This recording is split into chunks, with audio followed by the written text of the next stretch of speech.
historical perspective, because I think that's very important, I'm going to suggest that what we might try and do, because this is a pressure group, the RPEC is a pressure group, I imagine the Eastern Mennonites, possibly even Randolph-Macon maybe. So we should try and find a place where we might be able to intervene. I would like to emphasize one or two points that weren't made. At the very beginning, even in Deraa, let me say I used to teach Middle East studies at Virginia Commonwealth University. I'm chairing a peace conference this weekend, you're all welcome. And I have a Syrian son-in-law, so I'm quite involved in this. And I used to work in Afghanistan and I've worked in Iran. So the slogan of the people who marched in Deraa and who have marched ever since in Syria has been Christians to Beirut and Alawites to the grave. And I have never seen anything in the American or international press anywhere that explains that al-Assad is fighting to save the Alawites from genocide, or at least that's what he says. And we all know that jihadists from all over the place from outside have come in and have produced the fighting. Originally, it wasn't fighting. Originally, it was discussion, marches, and the fighting came in from outside, mainly from Iraq. Al-Nusra was discovered 2 years later and admitted, but everybody who was really studying this, you knew that you cannot understand Syria unless you read it through the politics of Iraq, Saudi Arabia, and Saudi Turkish struggle for influence over the Sunni world. And now the Iranians. Now the Iranians are the key point, and you both made that point extremely well. The Iranians have felt under pressure since the Crusades, under pressure from the Kurds, under pressure before that from the Arabs, under pressure from the Turks. They've always felt squeezed. The reason that the Iranians are Shiites is because they made themselves Shias to emphasize the difference between the Persians, the Arabs, the Turks. So now, both of you are very conscious of the fact that honor is important. We have an opportunity, and it was Michael who mentioned the key issue, in my opinion, in relations between America and Iran. And this is the murder of Mossadegh in 1953. And I believe that the chemical weapons use in Syria gives us an opportunity because suddenly everybody is aware that there's a crisis in this issue. And if we can persuade that well-known Nobel Peace Prize winner, Barack Obama, to make one major gesture, which would be to apologize for the overthrow and the murder of Mossadegh in 1953, I think that would enable a whole new discussion to take place. And it's possible, because all of John Foster Dulles and all these people are dead, nobody even remembers them. Nobody in America remembers Mossadegh. So we could do that. We could do that. And if we could put pressure on there, maybe we could change the Middle East. Iran many times with delegations, and it's very interesting. The Americans on the delegation, their narrative always begins in 1979 with the hostage. The Iranians very quickly go back to 53 and that takeover. So no, it is a deep part of their feeling there, and I think the public apology. Some would say Madeleine Albright tried that, but I think coming from the president could be significant. Came over here, it was very informative. I have two questions. I think I do. Two. I understand the need for a peaceful approach. We, of course, all being part of RPEC, what have you, so on and so forth. There was a great hue and cry when we found out that chemical agents were actually used, 1,400 people actually died, so on and so forth. And let's say the current approach, the diplomacy between U.S. and Russia, a joint approach, will actually help us achieve, and we will take away this chemical stockpile, what have you. But this does not mean that Assad is going to just, completely do away with his policies of using conventional weapons. We have to realize the fact that conventional weapons were the ones that killed the majority of people. Hundreds of thousands of people have been killed, and not necessarily through the use of chemical agents. And chemical warfare, what have you. So that's one thing. How exactly do you stop this war? The alternatives that you propose, sir, I read with interest and I listened to what you had to say. I think those alternatives would work very well during times of peace, but not at the present time. How do you stop this wretched war? This is the question that we have. Stephen Walt's article, the professor at Harvard, he wrote this, and he said, we're talking about chemical agents and 1,400 people dying, what have you, but what about hundreds and thousands of people who have actually lost their lives due to conventional warfare? So what exactly do you propose? So that's my major question to you. I think I'll stop over here. If I have something else, I'll probably ask it. I didn't address, talk mostly about that, but I think from the perspective of the United States, the issue isn't the war. Again, I think we people like in this room who are humanitarians are concerned with such things. I think for foreign governments, the Saudis, the Qataris, the Turks, the United States, the idea that there was a war was something that they were quite willing to live with. In fact, they contributed, as was mentioned, they contributed mightily to making the level of reality what it is. Tragically, the United States government and indeed the world community is perfectly willing to live with wars and genocides and not losing sleep over it. So I think, what we as people of conscience do to help stop that or any war.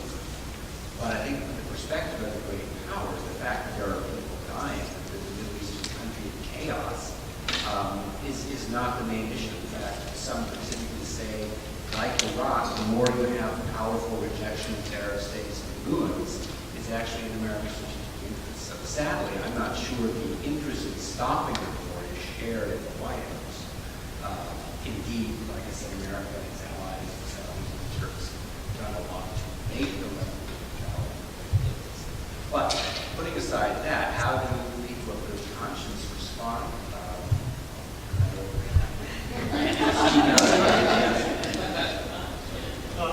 There are certainly no easy answers. I think one starting place is for these global powers to stop using Syria for their own playground. I mean, it was a very common thing in the Middle East to hear stories about the Gulf countries and their interest in Syria and the money they were putting in, the Iranians and the Russians and the U.S. It would certainly help if these outside players would stop fueling the war. And that's why I think it's a hopeful step, at least, that the U.S. and Russia could come to some agreement on one aspect of this war.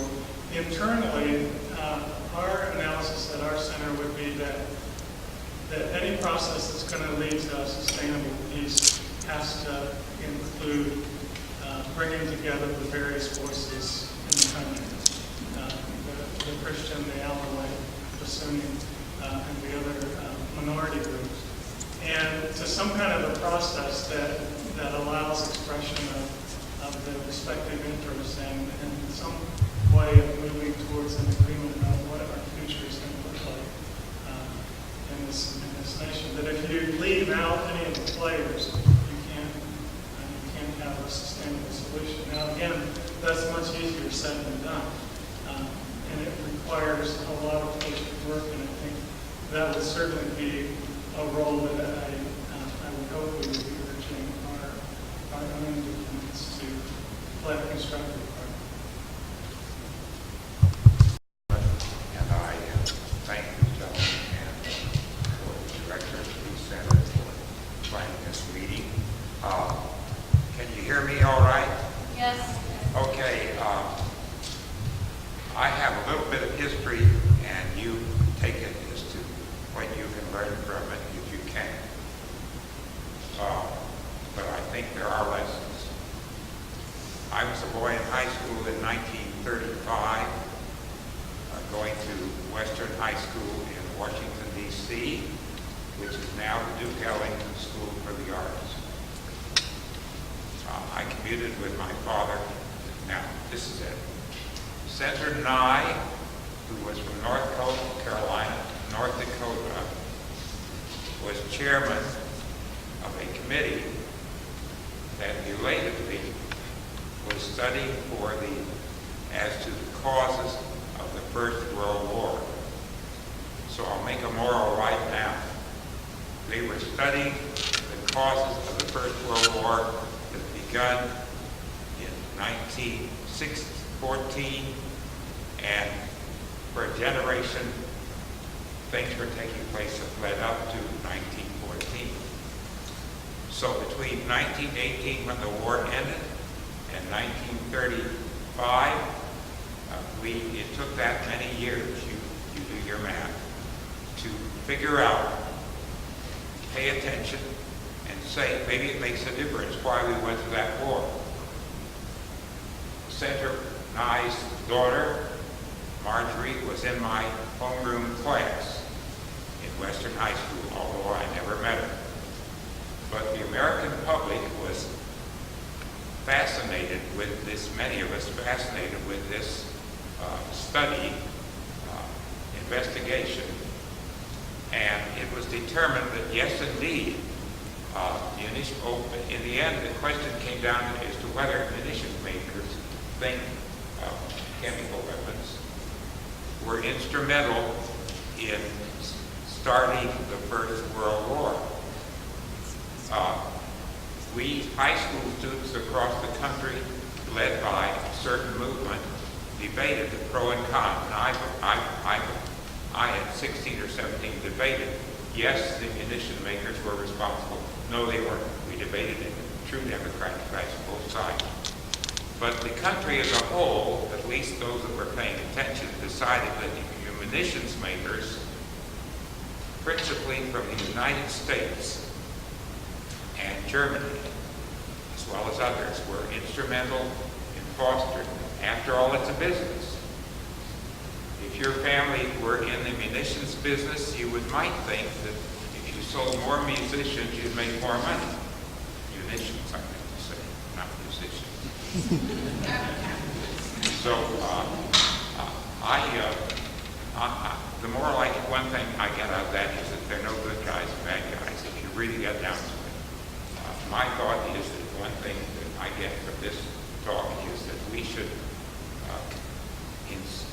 this could be a nationwide changing because most of the people are against the war.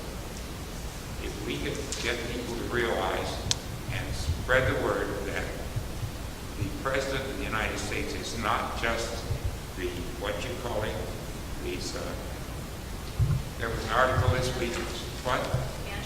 Commander in Chief, yes. This week, and we're not playing favorites politically here, but I want to mention names so it'd be real. But people like Senator Graham and Senator McCain said that there's something deathfully wrong with this president, and he's got to go because he doesn't feel comfortable being commander-in-chief.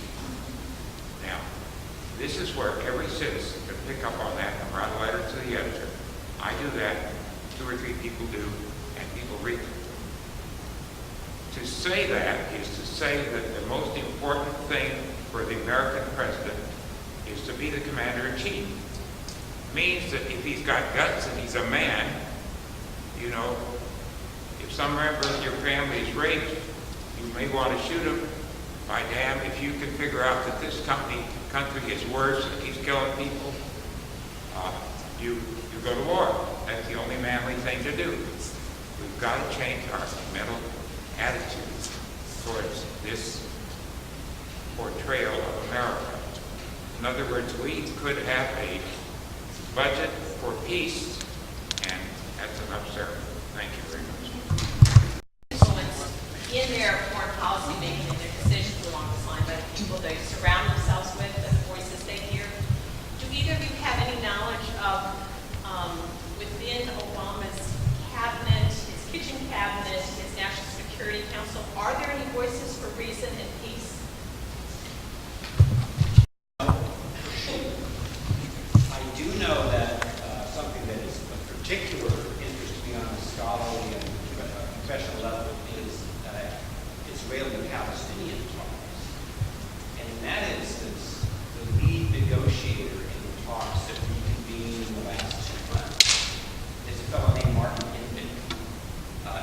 served a variety of governments in the European sense. I mean, Bush and Obama.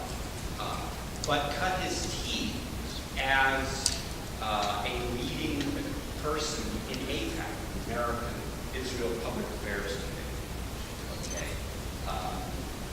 It's not, I mean, that's the president's, it's his prerogative to point who he wants. But imagine if the president appoints a Muslim, Palestinian, Arab, head of a strongly pro-PLO organization to supervise peace talks between Israel and Palestine. So, when it comes to the Middle East, people who are old hands, such as Dennis Ross, also associated with AIPAC, Martin Indeck, also associated. People focus on the Bush administration and the so-called neoconservatives. But when you're talking about U.S. national interest, you're talking about the deep state. You're talking about something that neither political party is willing to negotiate away. Heads, tails, Democrat, Republican, Obama, Bush, it's the same coin. And that coin is going to fundamentally be concerned about maintaining its value. So if there are voices of moderation in the Obama administration, I don't doubt that there are. But when you look at the history of the experts that are advising the politicians, time and time again, they come from a perspective which is supportive of, fundamentally supportive of the U.S. strategic interests. And that's the currency.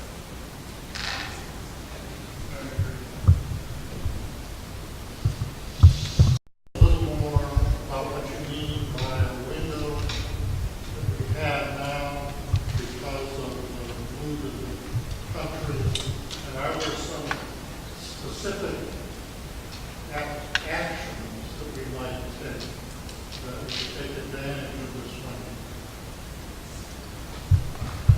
What I meant by that is, I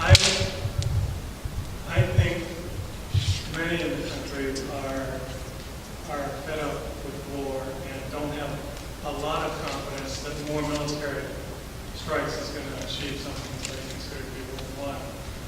At the same time, I'm not sure that we could say that the vast majority in this country now have become pacifists or strong supporters of nonviolence.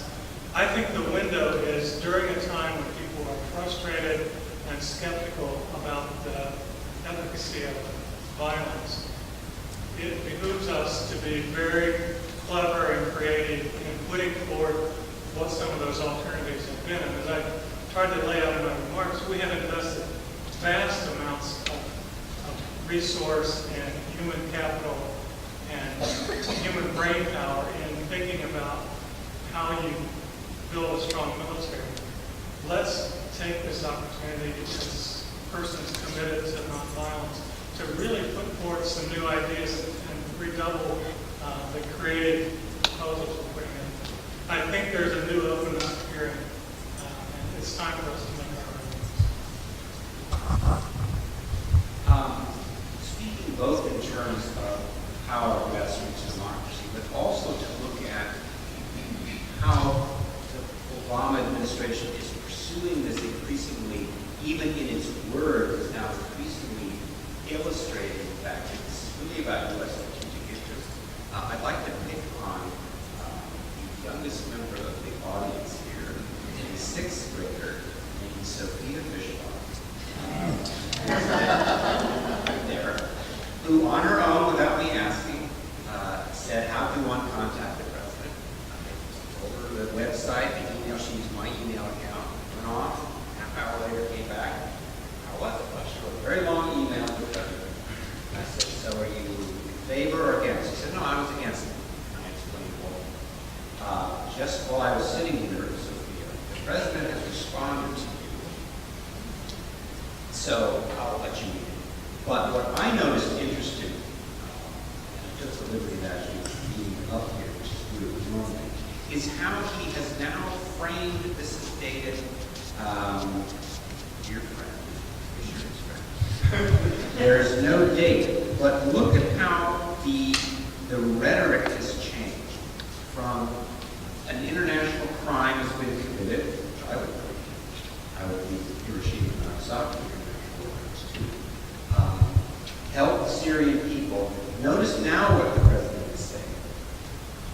So after careful deliberation, I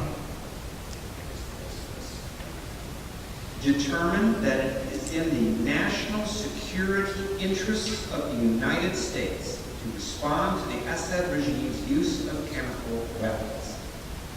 So even in terms of public rhetoric, in essence, we're starting to get a little more honest. The president is dropping in pretense this is for the Syrian people, this is to stop a war crime. It is in our strategic national interests. And so while I brought him this really honest, this should be my friends will be To stay in touch with their elected representatives, both the president, congresspeople, and senators, to let them know, for those congresspeople who were going to vote in opposition to authorizing the use of force, to thank those congresspeople for that position. And the New York Times has a detailed list of where congresspeople stood on that question. To remind our elected officials that we are remaining vigilant, to encourage the United States to engage earnestly in diplomatic efforts and to move toward arms embargo and a multi-national agreement to stop fueling this civil war. So to come to an agreement with Russia, with the United States, with other surrounding parties, to again end the arms exports to Syria, and bring the parties together to an international peace conference that could possibly result in a political solution. The other sort of thing that is something that Gerald Weiler talked about when he talked about sort of international non-military solutions, I feel that very strongly that we need much stronger international enforcement mechanisms so that we, as a peace movement, as a public, have some institutions that we can point to that really do provide an alternative to military intervention. And for example, it's my understanding that the United States has not, when I read it, has not fully signed on to endorse the Hague International Tribunal system. So that's one specific demand that we can make. The other is some of these international institutions, such as the Chemical Weapons UN bodies, and there are many of them that were established by the Chemical Weapons Convention. My understanding is that some of those bodies that are going to be asked to actually go into Syria and collect the arms and destroy are actually very poorly staffed and under-resourced and need to bolster those sort of international non-military mechanisms as a globe, as a world, so that we can move towards some new modes of conflict resolution in the rest of the world. So, another question? And, really, instead of going forward and, actually have the military spend money on peace. I know it sounds really, but it's, it's just outside the box way of looking at it. You're just kind of decreasing the contradiction. We're in, I know in Afghanistan, the military was really trying to work with folks and, get into their mindset and that sort of thing. But it was really about the military working on economic peace. Strange, but it's strange. Well, it's funny to me that there's a debate about the government in society, starting particularly with the Reagan administration. And often there's one particular political party that often talks about get government out of people's lives, small government, which is often, and not exclusively certainly the other party, but it's often the party of big military. And there's a reason for that. Those are jobs. That's the defense industry. You put people out of work by downsizing the military. There are these deep Michael Moorian kinds of answers to why, as Chalmers Johnson, former CIA analyst, once said, the more is this profitable, I guarantee it's more. Getting back to something. Well, let me just add that I think it is in our national security interest to be a better global leader, be seen as less militaristic. The reality is that as a nation, we are consuming way more than our fair share of these resources. And And as long as we want that lifestyle, I think the population is going to support whatever it takes to keep that. And so it seems to me that there's a lot of connection with some of the environmental and justice issues about the fair sharing